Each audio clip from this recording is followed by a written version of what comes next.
my father died suddenly a month before I went to go shoot the movie Field of Dreams. So it was very strange to have left his funeral and then go play a dead father coming back to have a catch with their son.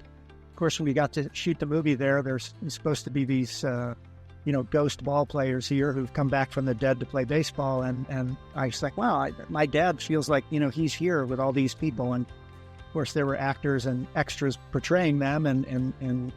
But I don't know, it was a very interesting experience, almost to the point where I was like, wow, am I going to be able to be emotional in the scene at all? Because I'm feeling so good about my own dad. And anyway, it turned out it kind of worked out perfectly, because that scene is a mix of joy at getting a second chance in your life and, the sadness of having had a relationship that you didn't really heal while you were alive. So there was a lot of mixed emotions in the scene. So it sort of helped that that's what was going on with me personally as an actor. And I tried to use as much of that as I could in the scene.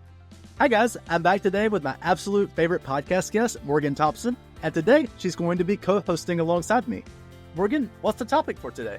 We're going to talk about Field of Dreams, which is one of those movies that shaped our generation and taught us all sorts of life lessons that helped us on our journey to becoming who we truly are. Field of Dreams is one of those movies that really shaped our generation. We're both children of the late 80s, early 90s, and Field of Dreams came out in the late 80s. It just seems to be like a part of the pop culture of our childhood. So, Morgan, do you remember the first time you watched Field of Dreams?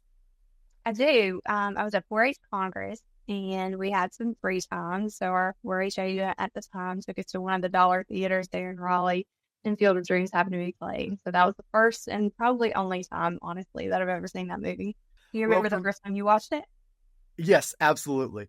I was probably 4 years old, and I've watched it more than once. I've probably watched it at least 10 times. But I think the first time I was 4 or 5 years old, and I was cuddling in between my mom and dad, probably underneath my favorite Garfield blanket, and cuddling on the couch that was dark green cloth, very like circa 1993. And it was just a very cozy memory of, it included baseball. It was a movie about fathers and sons. It was in farm country where we're from. And there was a lot of magic and he could hear a voice from the beyond. It was a very creative movie. And I just remember my young self thinking, this is a great movie. The reason that we're talking about our first experiences with this movie is because today we're going back into your YouTube catalog to talk about the interview that you did with Field of Dreams actor Dwier Brown back when you first started. Why are we doing that today? We're doing that because when I first started the YouTube channel, I knew absolutely nothing about editing. I edited that interview with Tim on Canva, and I am really, I feel guilty, and I feel like I didn't do him any solids for his generosity with his time.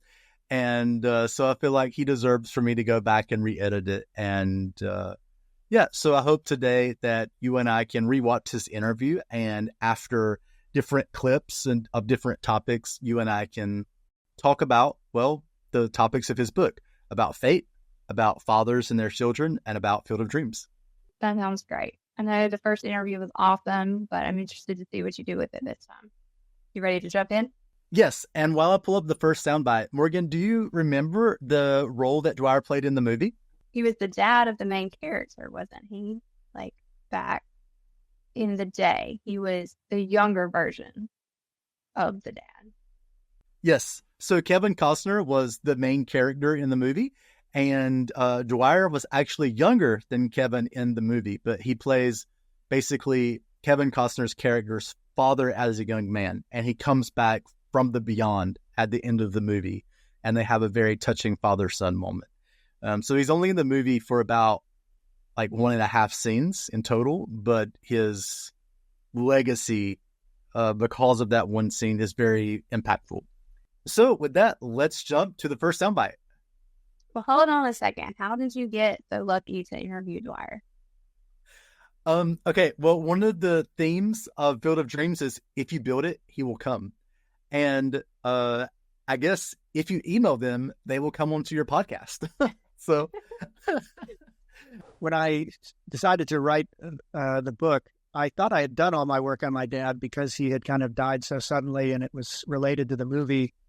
And we had sort of patched up a lot of things before he died. And then afterwards, when you're grieving and all that, you go through some stuff. I mean, with my dad, I couldn't really cry when he died, and I was very perplexed about that. You know, I knew I had a lot of feelings about it, but they didn't come out. You know, and in the book I talk about, I mean, my father died suddenly a month before I went to go shoot the movie Field of Dreams, so it was very strange to have left his funeral and then go play a dead father coming back to have a catch with their son.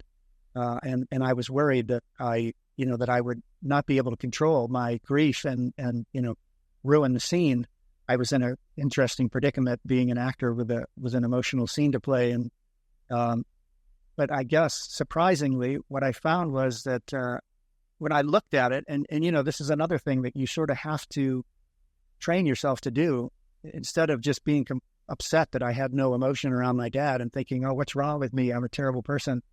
When I analyzed it, I realized that there was a sense of joy about my father's passing, and I had to kind of figure out why that was. And my conclusion was, my dad had a pretty rough life. He'd lived through the Depression and served on World War II and had an absent and somewhat abusive father, and had because of the war, hadn't been able to really become a doctor, which is what he wanted to do. He had to settle and all those things that happen in life. But anyway, I realized that, gosh, I lost my train of thought there. You were talking about your dad and not feeling sad, but feeling joy, and he had a hard life. This sense of joy that I had when he passed, I sort of thought, oh, well, maybe my dad feels free, all the stuffing of his emotions and all the money worries and all the feelings of insecurity. Here he was, I believe that there, our spirits live on, and, I don't know in what form, but in this case, I kept feeling my father almost like a hummingbird, flying in and like buzzing around me and saying, oh my gosh, I just went to Jupiter. It's incredible. You should see, and off he would go, and I'd be left with this kind of feeling. But my dad, wasn't a expressive, happy person. So seeing him this way, even if it was in a ethereal state, was okay with me. It was nice to see my dad kind of excited and childlike. And, of course, when we got to shoot the movie there's supposed to be these, ghost ball players here who've come back from the dead to play baseball. And I was like, wow, my dad feels like, he's here with all these people. And of course, there were actors and extras portraying them. But I don't know, it was a very interesting experience, almost to the point where I was like, wow, am I going to be able to be emotional in the scene at all? Because I'm feeling so good about my own dad. And, anyway, it turned out it kind of worked out perfectly, because that scene is a mix of joy at getting a second chance in your life and, the sadness of having had a relationship that you didn't really heal while you were alive. So there was a lot of mixed emotions in the scene. So it sort of helped that that's what was going on with me personally as an actor. And I tried to use as much of that as I could in the scene. But it was kind of interesting when I got around to writing the book. I thought, oh, I'll just write all these processes I've been through with my dad. And I found myself going to even deeper level. I always wrote in the middle of the night because I didn't want to be distracted. And I would find myself just weeping openly over my keyboard while I'm typing, these memories and these stories. And it was strange to be in the dark crying over something that I thought I'd sort of done all the process work on. But that to me is kind of exciting. As much as it's frustrating to think that there's always work to do, it's also kind of exciting to think that life can keep getting better and better. The more you, get rid of your obstacles. And that's really all they are. It habits we've gotten in, or, things we've learned to get us through trauma in our life that are no longer appropriate. When you're a kid, the world is fearful. And if your dad, has a angry explosion, you're terrified. But, when you become an adult yourself, you can, if you choose to, you can realize, okay, if this guy thinks I cut him off on the freeway is screaming at me, I don't have to scream back at him. I don't know what's going on in his life, and I didn't do anything wrong, and I don't have to take that personally the way you're prone to as a child, because you're you're learning the world firsthand for the first time, and you're trying to figure out what your place is in it. So anyway, it's just kind of nice that the more work you do on yourself, the better your life becomes. It's a reward of its own, which is great. I mean, and anyway, I'm excited that I chose the path I did, even though I was trying to be an actor, a movie star or something. I didn't reach that goal, but what I got was, to me, so much more valuable to me as a person.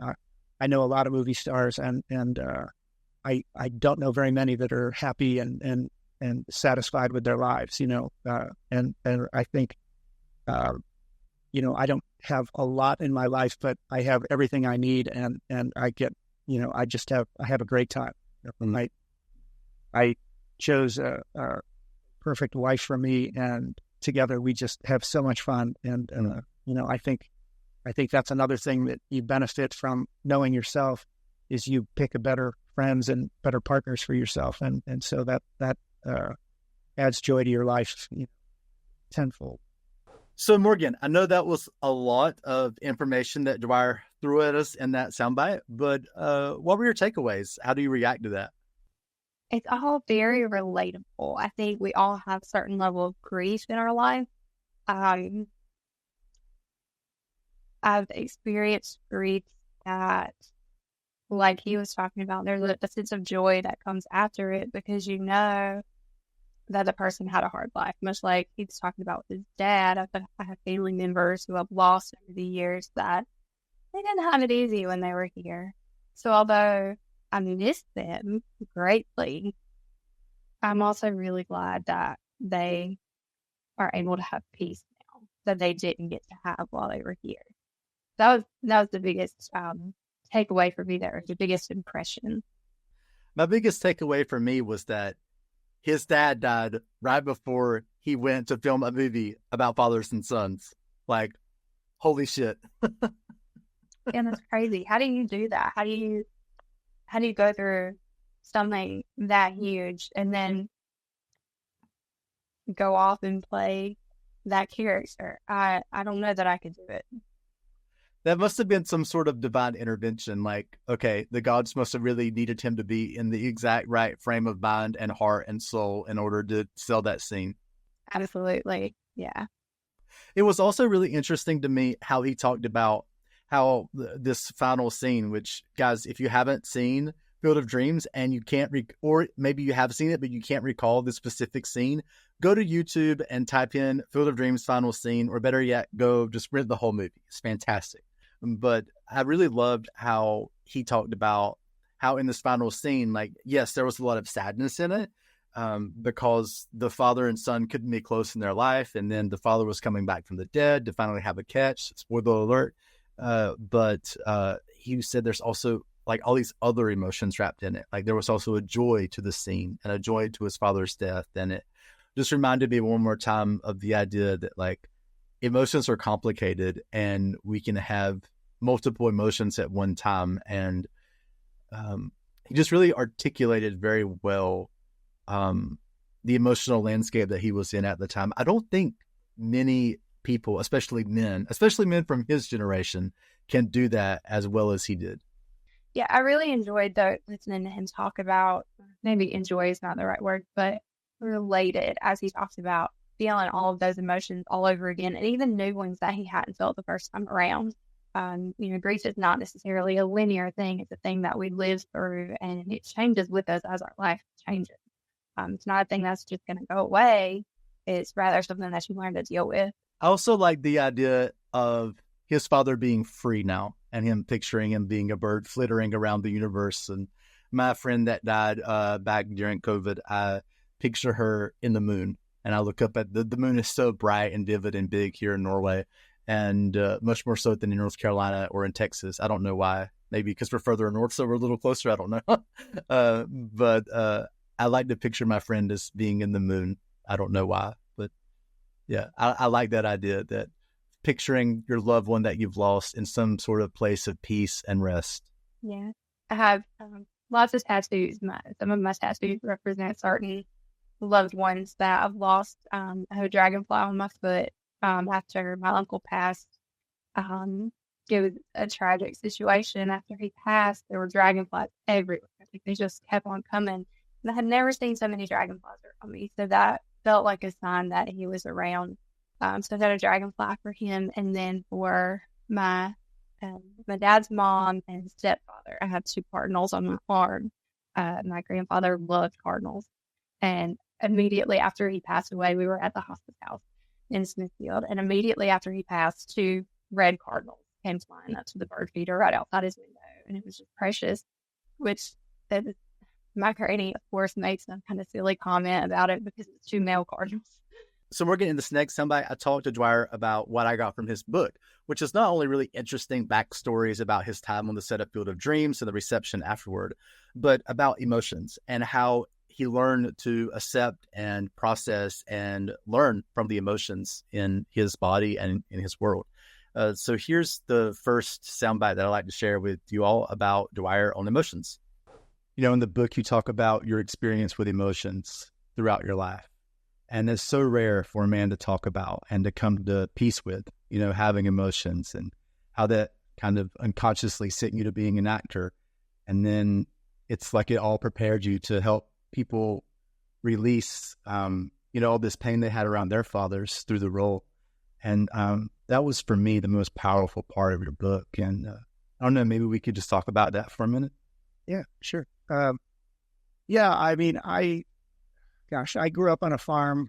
We worked quite a bit. And, you know, among the things that we could get out of farm work for were either sports or if we wanted to do a little play or something. So my sister kind of took up doing plays, and then my older brother took it up, and then it kind of fell on me. And we would just do church plays. And, you know, it was just a fun way.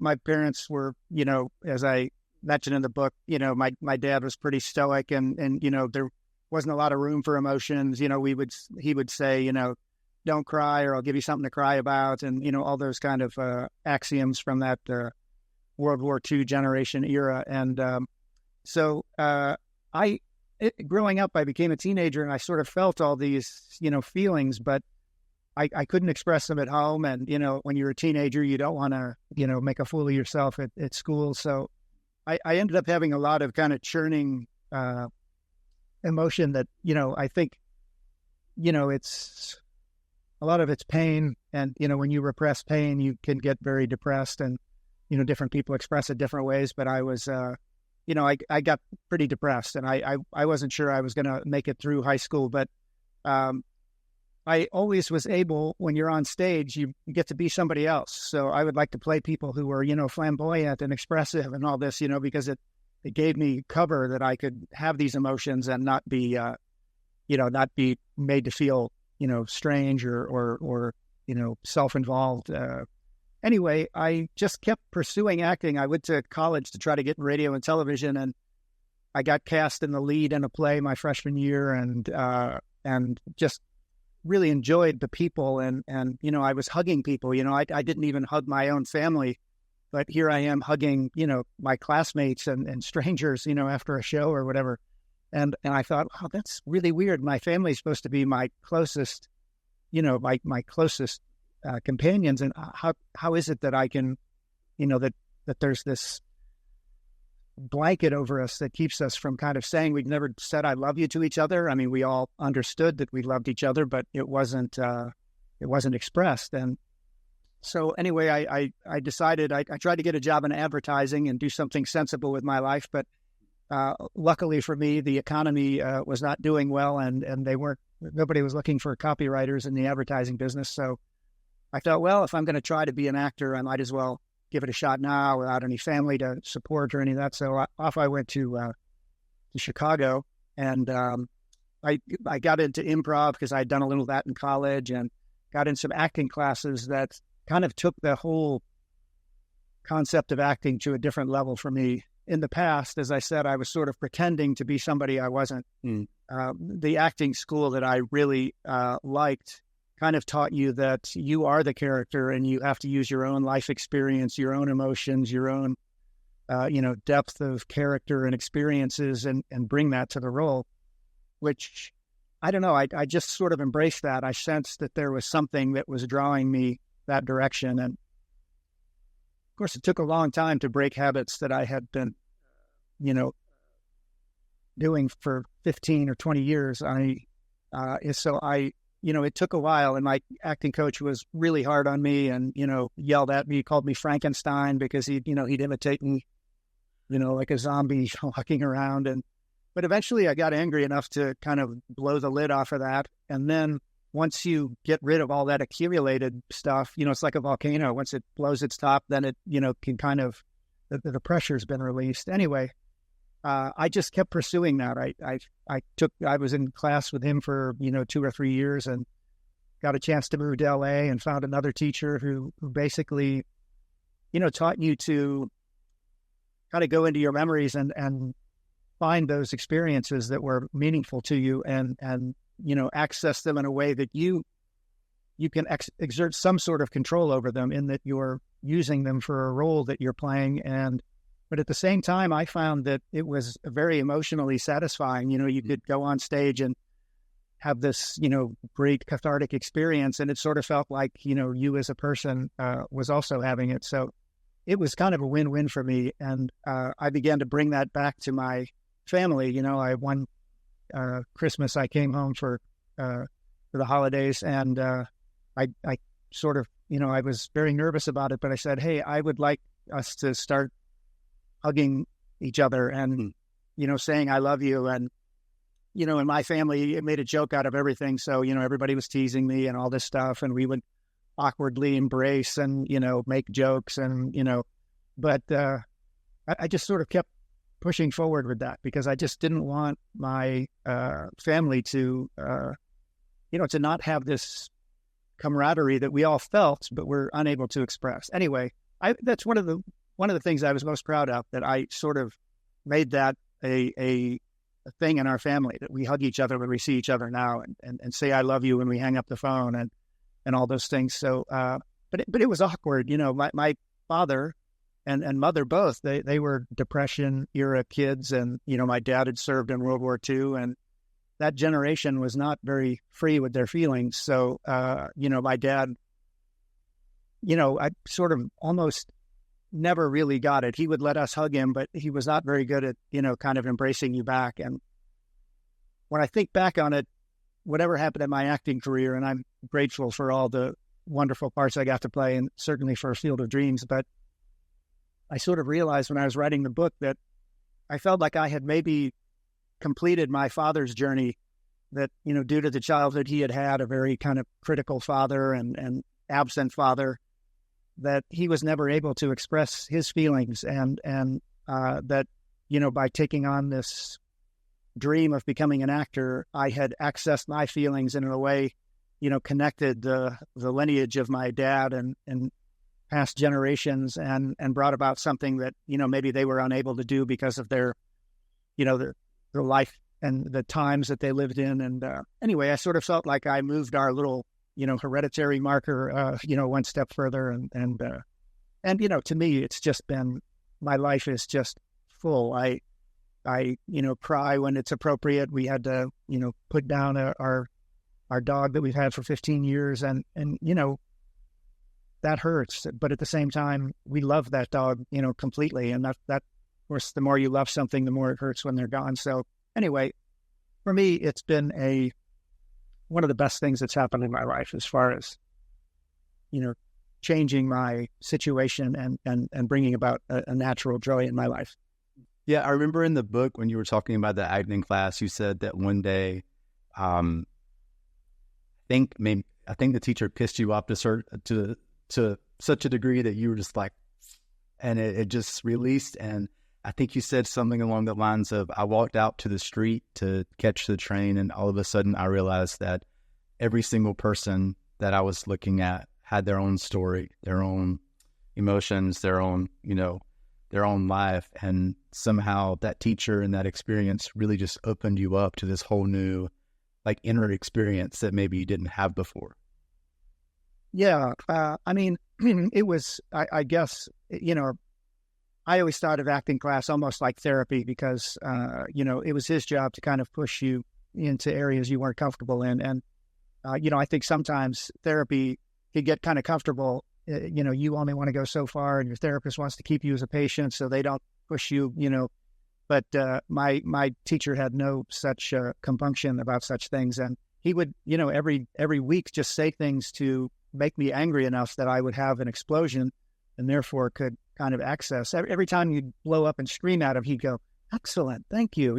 Like, instead of, because he was, that's what he was trying to do. And yeah, sure enough, on the day that I sort of had my final breakdown, I just really blew the top off, and it did kind of change the way I looked at everybody. That one of the things you do in class when you're observing other people and your scene partner is study you're watching their behavior. I mean, we do it all as humans all the time. You can walk in on your partner in your apartment, and even if their back is to you, you can tell maybe they're angry or they're upset about something. We're very adept at it, but sometimes we don't speak to what we see. We try to, okay, they're angry, so I'll tiptoe around rather than, saying, "Hey, what's going on?" Anyway, it made it fun to watch. In Chicago, I rode the public transportation, so you just see people, going through their lives, and you'd be like, wow, they look like they're, have some sort of secret that's, making happy. I wonder what that is. And then you can fantasize about that. And, I find that, fun, people watching, and unfortunately these days, most people have a phone in their face, and you kind of miss out on that, those idle thoughts that go through people's minds. But, yeah, well, you were talking in the movie about how on the set y'all just played horseshoes or went bowling. That would never happen today. Everybody would be on social media on their phones and not talking to one another. Yeah. It's one of those things that, I benefited from growing up in the country. There was nothing to do, of course. I mean, there weren't cell phones either, but, you had to go outside or, read a book or, it challenged you to entertain yourself and having these skills and reading behavior and imagining what was going on with people, made riding on the train, a lot more fun. So Morgan, it was really interesting to me that Dwier said that often what is underneath anger is pain. What do you think about that? I would have to agree with that. There's always some kind of emotion underneath the anger that the person feeling the anger maybe doesn't know how to express. I think it has its rightful place, but I also think it's very, very tricky. Agreed. I completely relate to that. So enough said on that point, or should we go to the next one or say anything else? Yeah, let's go to the next one. I came across this quote in the middle of the pandemic by Carl Jung, "The privilege of a lifetime is to become who you truly are." And I was actually had in the back of my mind, maybe I'll ask him what that means to him. But I mean, there's that other great quote, I'm not even sure whose it is, that the unexamined life is not worth living, which, is a similar thing. To me, I credit a lot of it to my pursuit of acting and my teachers who were, acting teachers essentially, but because I chose the ones that were pushing me personally, sort of separate, they were pushing me personally to become a better actor, to be able to use that. I got a lot of the benefits of these, in the theater, we're just doing games, having improvs, it's like a game really. But those games, when they're with a purpose, became more profound. And certainly the things I've learned there have, I've just had benefits from, tenfold. And I completely agree that, it's very easy to just get up and go to work and come home and how, all that stuff. But the more you really question all those things and what am I doing here? Why, how can I live a life that's satisfying to me and all those things? If you pursue those things, you will find answers. It's not easy, and you're going to be in the wilds and the darkness for times that feel endless and uncomfortable. But I genuinely feel that, anything you want to do, you can do if you're willing to do the work to get there. And any kind of life you want, you can have it if you're willing to, get rid of those obstacles. And sometimes I was lucky. I didn't have, all the terrible tragedies sometimes people have in their lives. I was born in America for one thing, and middle-class family, and I have white skin and all those things that make me, lucky, extremely lucky. But I do think that, those, any obstacle you have, you can surmount. I liked that he recognized that he grew up kind of privileged. Like, I think we both grew up pretty privileged. So even though we haven't had maybe huge insurmountable obstacles to overcome, we've had some things that we've had to get through and deal with.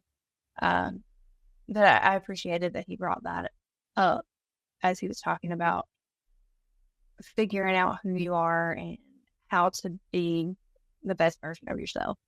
What I like the most is where he talked about he picked his acting teachers. And I do think we pick our teachers in life, for example, like they don't have to be professional teachers or anything, but I think we pick our teachers in life. Like, I think Ollie picked me, and I picked Ollie and my dog. And I think that when I was 20, I met a very special man in Boston who lives in Paris, and we've talked 4 or 5 times a week, over email since I was 20, so for 15 years. And I've learned a lot from him about life. And so I do think we pick our teachers, even if we don't realize it at the time. And I thought that was a very interesting idea. And who are some of the teachers that you've picked? I think lots of people at the church that we grew up in that maybe weren't in a teaching position over us at the time, but just really shaped who I am and how I treat others. They showed me what loving others is really supposed to look like.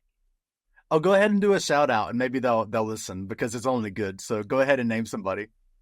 The first person that came to mind was Helen Stevenson. Oh yeah, she's a very sweet lady. Mm-hmm. Anything specific that Helen did?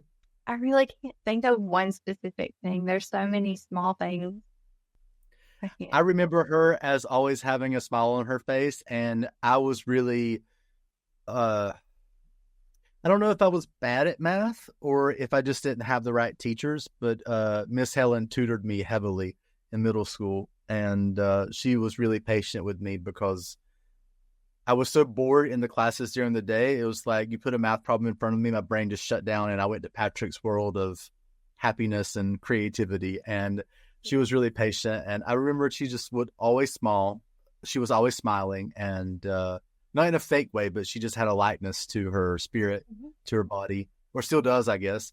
And also I remember about her that, after I went off to college, maybe for the first semester, like many people in the church, would like send a card or whatever to see how I was doing. I remember even like a couple of years after I left our hometown church, Miss Helen would send me a note every once in a while, like just a sentence or two. And she's thoughtful in small ways, as you said. So yeah, very much so. Yeah, so maybe that example of Miss Helen will help the listener think of, teachers that they've had, that they've picked, even if they didn't know it at the time. So now let's go to the soundbite where Dwier is talking about the beautiful Field of Dreams script. Yeah, I think in the book he said something like, the line is, if you build it, he will come. Not if you think about it or if you dream about it or you whine about it, but if you build it, he will come. If you work hard enough, you can do anything. Yeah. I think that's telling. That script is, it gets more and more profound to me the longer I have it. I mean, the movie, you could argue, is kind of corny and all that stuff, but the writer and director Phil Robinson, really, I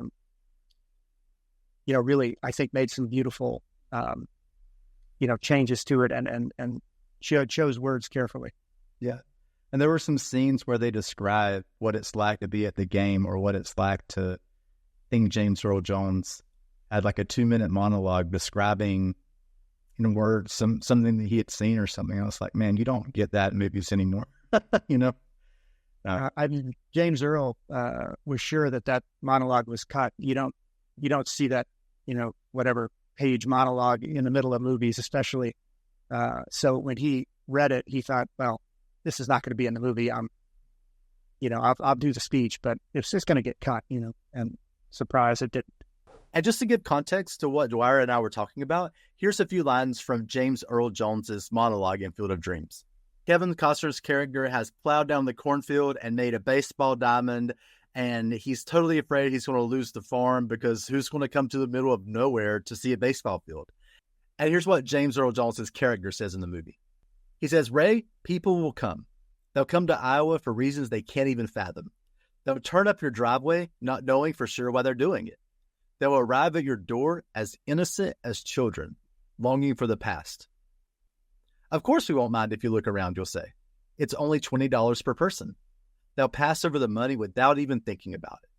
For it is money they have and peace they lack. And then Kevin Costner's brother-in-law says, Ray, don't listen to this guy. Just sell the farm. Just sign the papers while you still have a little bit of money you can get out of it. And James Earl Jones's character goes on to say, the people that come will walk out to the bleachers and sit in shirt sleeves on a perfect afternoon. They'll find they have reserved seats somewhere along one of the baselines where they sat when they were children and cheered their heroes. And they'll watch the game, and it'll be as if they've dipped themselves in magic waters. The memories will be so thick, they'll have to brush them away from their faces. And then the brother-in-law says, no, sign the papers, blah, blah, blah, blah, blah, blah, blah. And then James Earl Jones's character finishes by saying, the one constant through all the years has been baseball. America has rolled by like an army of steamrollers. It's been erased like a blackboard, rebuilt and erased again. But baseball has marked the time. This field, this game, it's a part of our past. It reminds us of all that once was good, and it could be again. Old people will come, Ray. They will most definitely come. I don't have a 5-octave lower voice like James Earl Jones, but that's the monologue. I mean, I think the monologue reminds me just of faith in general, like faith and hope in whatever it is that you're having faith in and hoping for. That was what was being presented to him, was the opportunity to have hope that something was going to happen. He wasn't really sure what it was, right? If he built it, he will come. Well, who is he? They didn't know. For me, when I think about that monologue, I think about when I travel and maybe I pay money to go up the Eiffel Tower or see the Vatican in Rome or, go to a museum in Qatar, or we were just in Spain and we had to pay to go into the Gaudi Sagrada Familia, which is one of the most unique and beautiful churches I've ever been in. And I think about what James Earl Jones's character says, that like, hey, they won't mind forking over $20 or whatever because it's money they have, but peace they lack. And I mean, I'm not rich. I don't have a whole lot of money or anything, but that's true.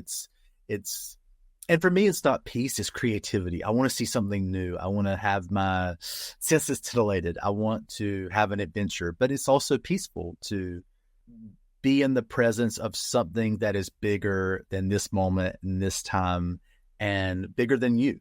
And it leaves an imprint on my soul. It's like my soul is a passport and it's been stamped by that place. And I think it does help me become more of who I truly am. And I think people will come if something is meaningful and they will not mind shelling money out. So when I travel, I often think about that monologue. It just plays in my head as I'm seeing something beautiful that I had to buy a ticket for. That was very fitting. Okay, in this next sound clip, I talk about the description of Dwier Brown's character in Field of Dreams in the original script, where it describes his character as an old soul.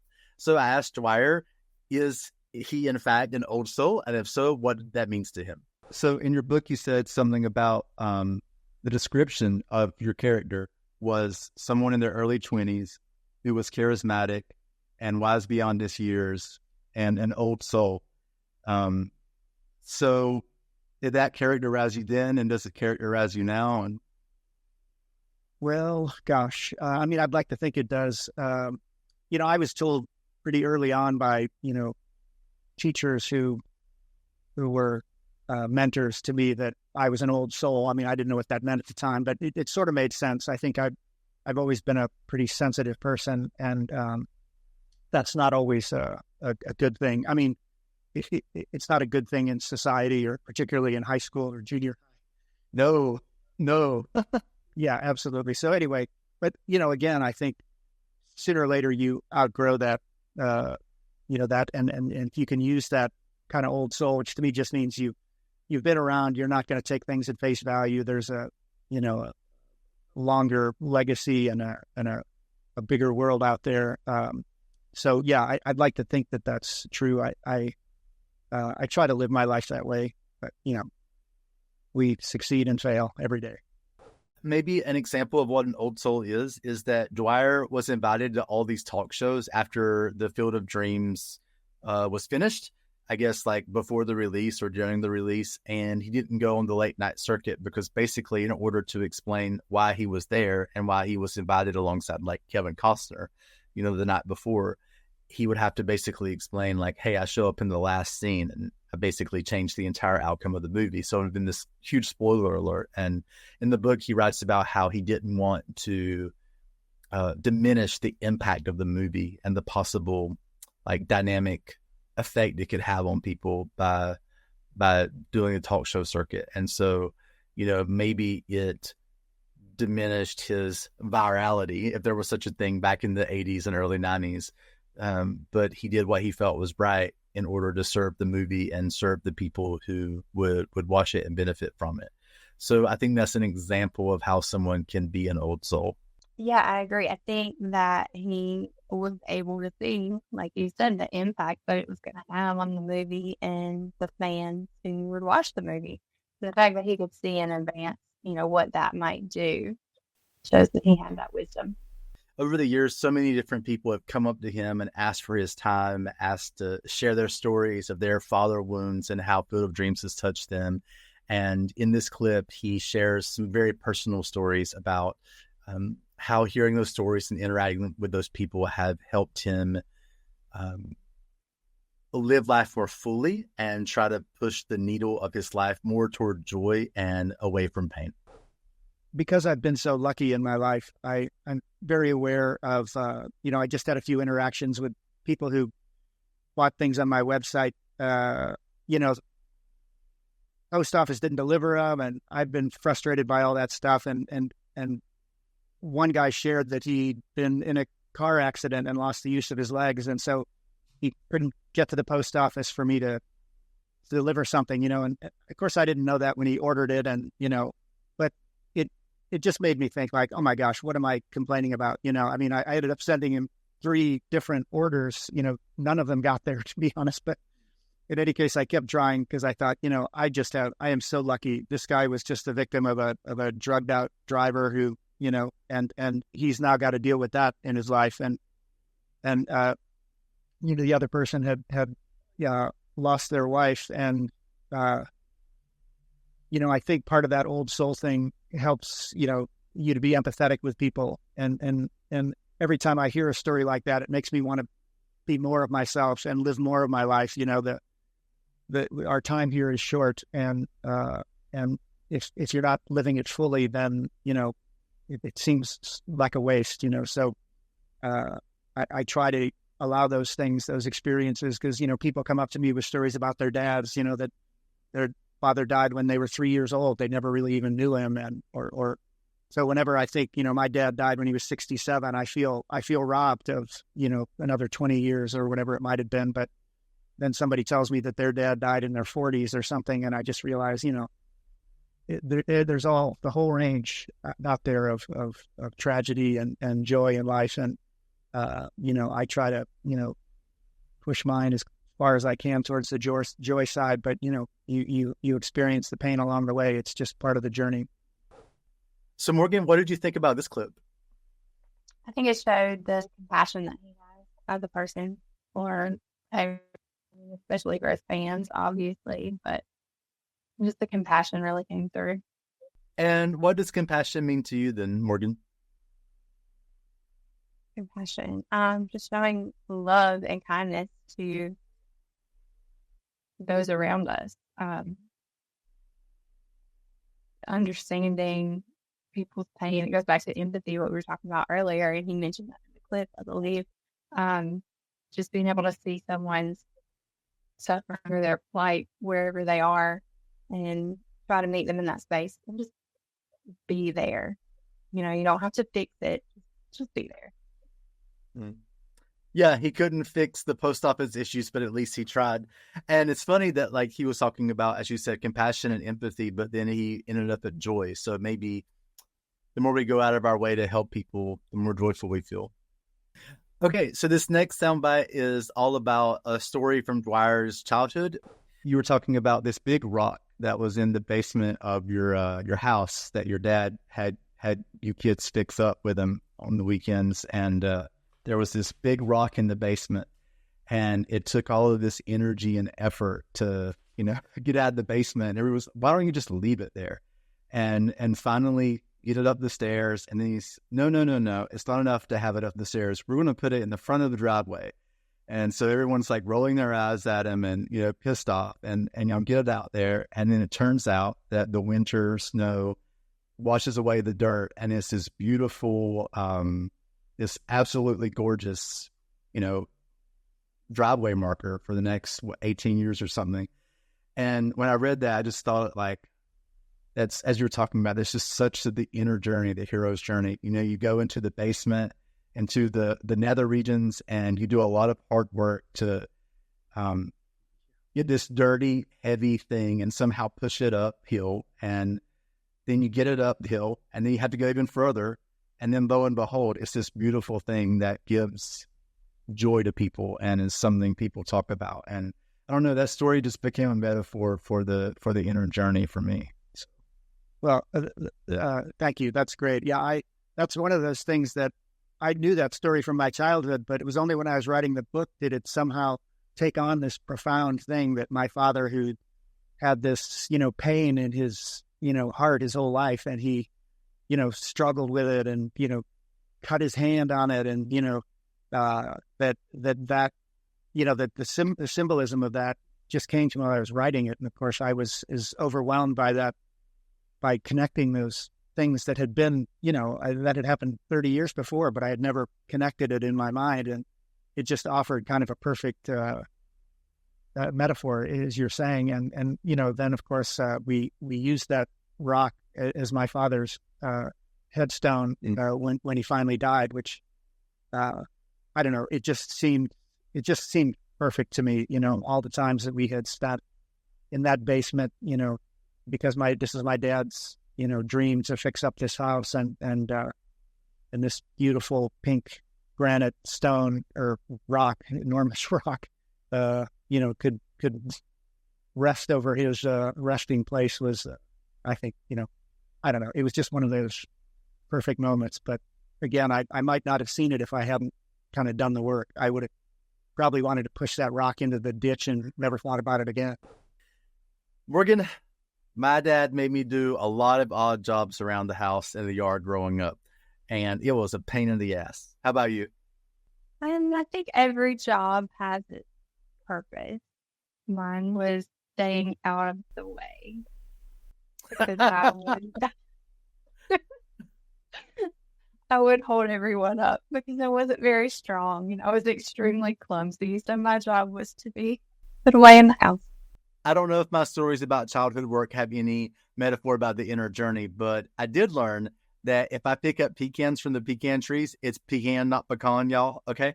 And if I pick blueberries from the blueberry bushes in the summer, that my grandma would make me blueberry jelly and pecan pie. So that's what I learned from my childhood work.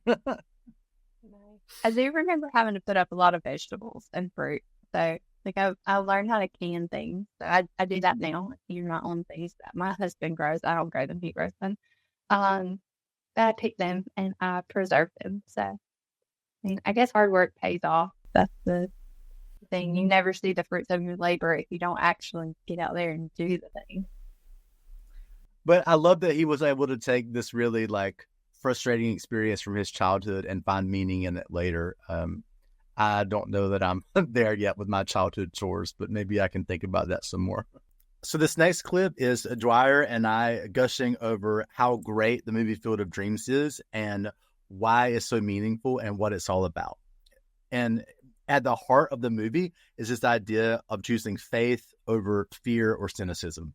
if you do work on yourself and you revisit something familiar, it looks very differently. Or even like watching Field of Dreams last night to get ready to talk to you today. You know, the last time I watched it was after I read your book 3 or 4 years ago, and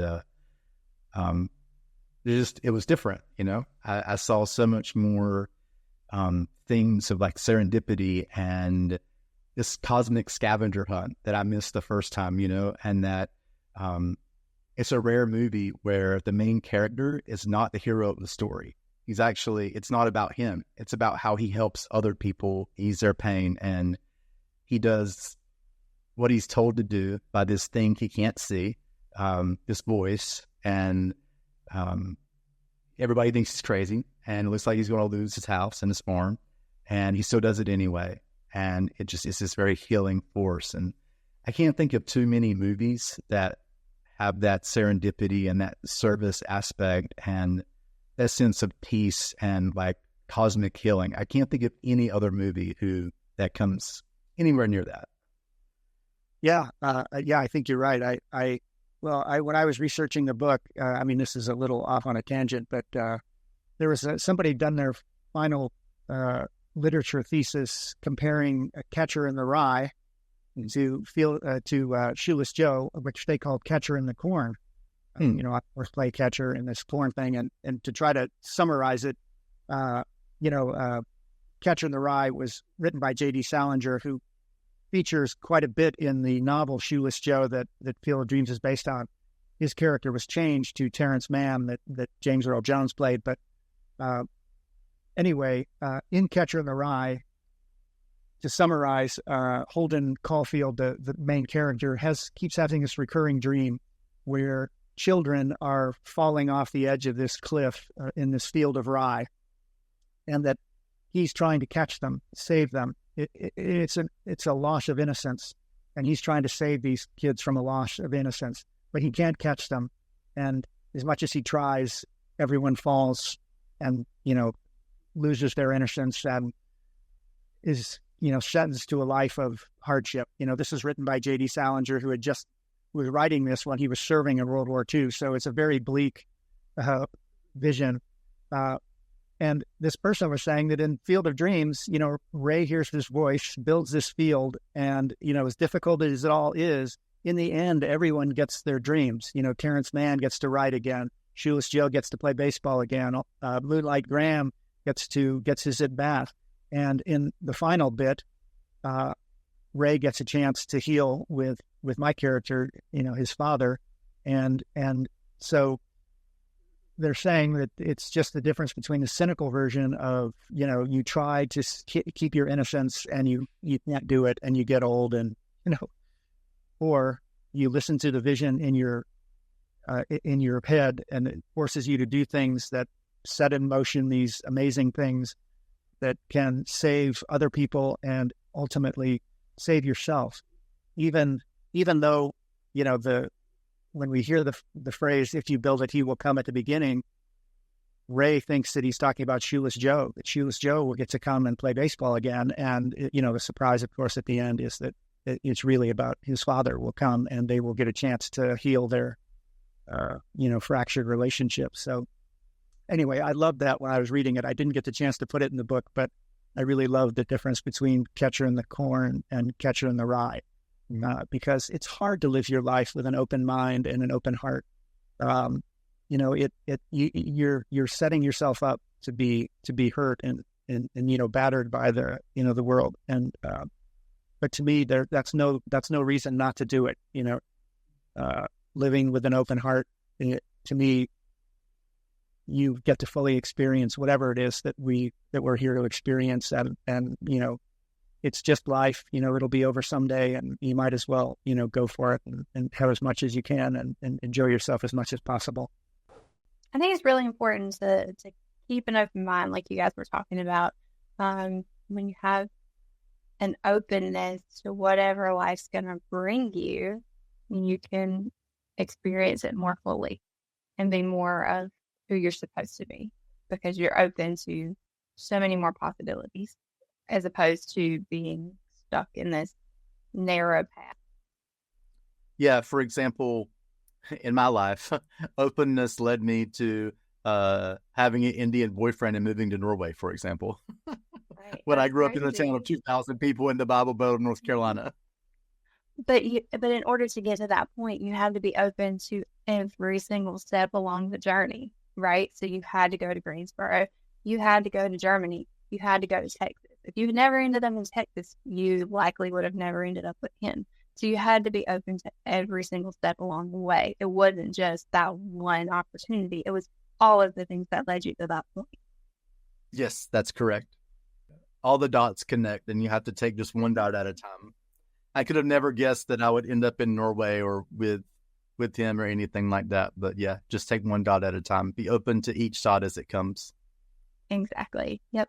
Because in this moment, I'm thinking about, those numbered dots we had as kids, and you draw from 1 to 2, 2 to 3, and it ends up becoming a dot or whatever. Like every day.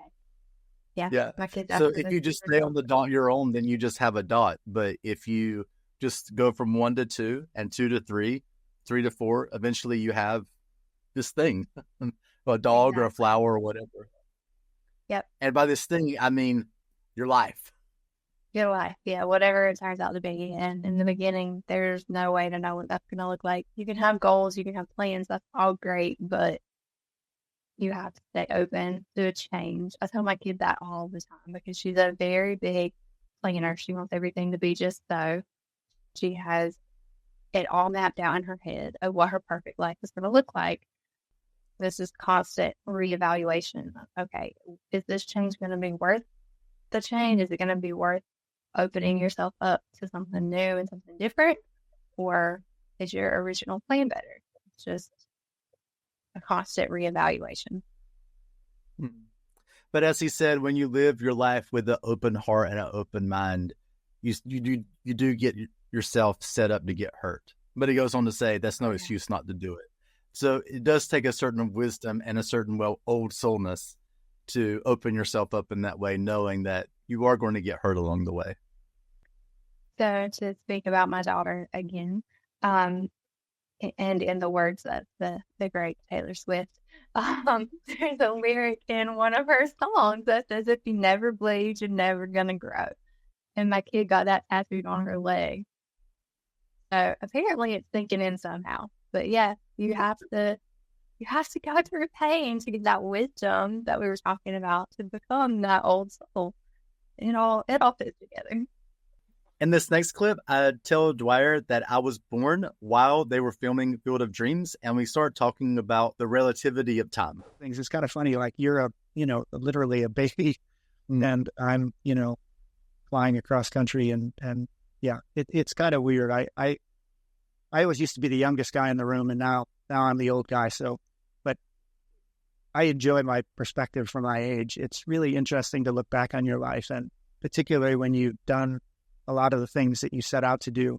I don't have regrets, that much. I would love to have traveled more, but I traveled a lot. Travel's one of those things you could, if you love it, you can never get enough. But yeah, there's not a lot of things that I feel like, oh, I wish I had. Anyway, it's kind of great. And you were talking about the circle of life, how I was a baby, and when you were flying to do the movie. I'm the same age now that my dad was, like when we watched the movie, and I think you talk about this in the book too. In the opening montage of the movie, an older version of you with makeup looked like your granddad, and sometimes you would look in the mirror and see your dad. And I mean, to me, that's part of the magic of that movie is seeing your dad as a young man at the end of Field of Dreams. Would you have been friends if you had just met your own father and didn't know each other? I don't know. I find that kind of stuff fascinating because I do think time is relative and is probably not fully understood in our current understanding. So anyway, I like imagining those things. That makes me feel good. So why not? Even if it's not true, at least it brighten my day. So Morgan, do you think that if you had known your father when he was a young guy in his early 20s, as Dwier played to Kevin Costner's character in the movie, do you think you would have been friends with your dad if you knew him back then? That's a tough question. My dad and I are so much alike. I think we would have driven each other insane. I don't know. Do you think you and your dad would be friends? I think this is a good question for everyone, and maybe you guys can comment in the comment section below whether or not you would be friends with your dad when if you had known him when he was a young guy. And yes, that was my way of deflecting your question for a second to think. Yeah. My dad and I are alike in some ways. I'm curious to know whether or not he would be a little bit more fun-loving and like easygoing and laid back when he was younger. But we just don't have a lot of the same interests. Like he likes dirt bikes and fishing and, like working on cars, and I like classical music and, like. Yeah, the things don't really go together. But I think it's definitely an interesting question for everyone to ponder. In this next soundbite, I asked Dwier how playing Kevin Costner's dad in that last scene of Field of Dreams shaped his own fatherhood in his personal life. You did your work around your dad. You were in the movie. You heard all these stories about other people's, psychic father wounds and stuff. And I think in the book you told just a little bit about having a son, but maybe he was younger when you wrote the book, it seemed like. And so just wondering if you would be comfortable talking about how this whole 30-year experience of, being that dad for those 6 minutes has helped you be a dad, et cetera. Yeah, I mean, certainly having kids of your own changes how you feel about parenting. There's so many things usually when we're growing up, like I am never going to do that to my kids or whatever it is. And, you find yourself either doing it or saying those things, that my dad said, and you're like, oh gosh, how did that happen? Then to me, it gives you, perspective in the way that, we all are doing our best. That's what I got. My dad had a rough life. He was a great father, better than I am, I think, because I was probably more lenient with my kids because had to do so much work around the farm as a kid. So I didn't want my kids to not have a life outside of it. I think when you see your parents, there's always the things you're going to change. I tell my kids I love them all the time. And that's something I wanted as a kid. So that's what I want to give to them. Sometimes it's a great thing, other times, my dad was strict and made us work a lot, and it gave me a great work ethic, and my kids, I sort of wish maybe I'd asked a little more of them. Like, those are the, those are just growing pains. They say when an airplane is on a transatlantic flight, that it's the GPS that it has is correcting it. So it's only actually on course for like 2% or 5% of the journey. The rest of it is always correcting. And I try to remember that when I'm, bumping into things in my life that, I wish I had sorted out or figured out or those kind of things. But usually you'll get another chance at it, and hopefully you'll do a little better the next time, and, a little better the next time. And, you'll eventually get where you're going. Well, Morgan, I really loved that idea, that metaphor he had of parenting being like a plane, a transatlantic flight that's constantly course correcting. So you're never going to really do it perfectly and just go in a straight line, but, maybe 1 degree to the left, 1 degree to the right, up, down, backwards, forwards. And, eventually you get to where you want to go. And I really like that metaphor. What did you think of what he had to say about parenthood? You're the one who's actually a parent. No, I definitely agree with what he had to say. Like I can think in the moment that what I'm doing with my kids is not what I need to be doing, and I have to course correct. And it's different all the time, every day. It feels monotonous at times, like it's always the same things, but each individual detail is different each time. So I'm having to compute in the moment what I'm supposed to do. So it's a lot of work. It's a lot of work. Morgan, Dwier talked about what he wanted to give his kids. What do you want to give your kids? And I want to give them the best opportunities that I can for each individual child. And they're also different, that's going to look different. And I don't think there's going to be a right way to do any of that. I want to give them the best version that I can of myself so that they can, in turn, become the best versions of them that they can be. think every parent wants their kids to be happy. Every parent wants their kids to be good people. So yeah, but I think all of that comes from love. If you love them, then all of those things just should flow naturally. So in this final soundbite, I talk about the last pages of Dwier's book, and we share a metaphor about how having a catch can mean so much more. And the book you ended with, when you're playing catch with someone, it's like they're giving to you, and you're also getting from them, and the ball is going back and forth. And I think that's kind of what good conversations are. It's like God is the ball, and you're sort of passing around this very special energy in certain conversations, you know. And I felt that here, and I felt so grateful to that you would share your experience, strength, and hope with me, and be willing to do this. It's just really amazing. Thank you, Patrick. I appreciate it. I when I sign books for people, I want to have a catch in there. Of course, it's from the movie, but I agree with you that what's been interesting about the book is so many people came up to me because they recognized me and told me their stories of their dads or their childhoods. And then I, very honored, and then try to be very present and hear what they say and offer if I have anything that, I think can be helpful. And then when I wrote the book, I was telling my story and, my dad and the story of the movie and handing that back. And so it did feel like, a little game of catch that, and I think that's one of the beautiful things about that is, when I share myself fully with you, hopefully it's an invitation for you to share back with me. Okay, when I leave a certain concert or a movie or read a good book or, have a conversation with you or whatever, it's like, okay, I had a catch with Morgan, or I had a catch with myself, or I want to have a catch. Yes, I want to have a catch. I want to enjoy my life and be uplifted. Yes, I want to have a catch.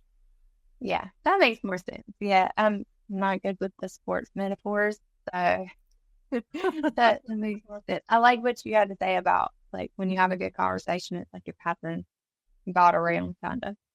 So Morgan, as we wrap up, tell me, what was your overall impression of Dwier and the conversation that I was lucky to have with him?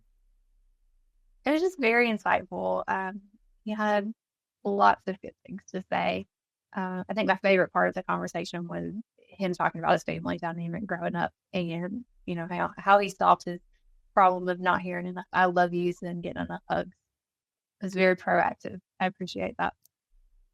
Very proactive and very direct. Yes, I love that.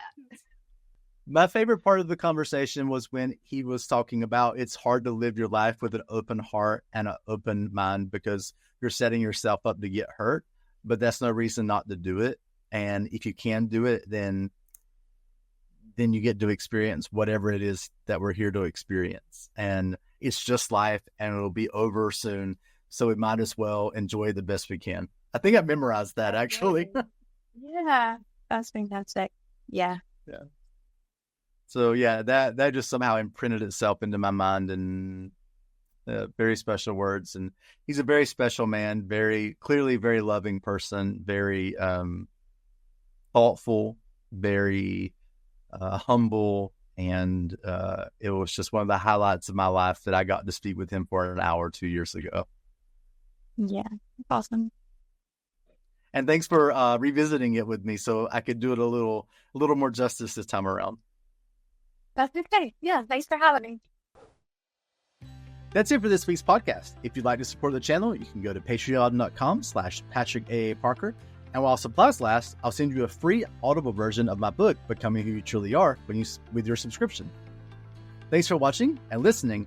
And until the next episode, I wish you nothing but the best in your life's journey to becoming all that you truly are.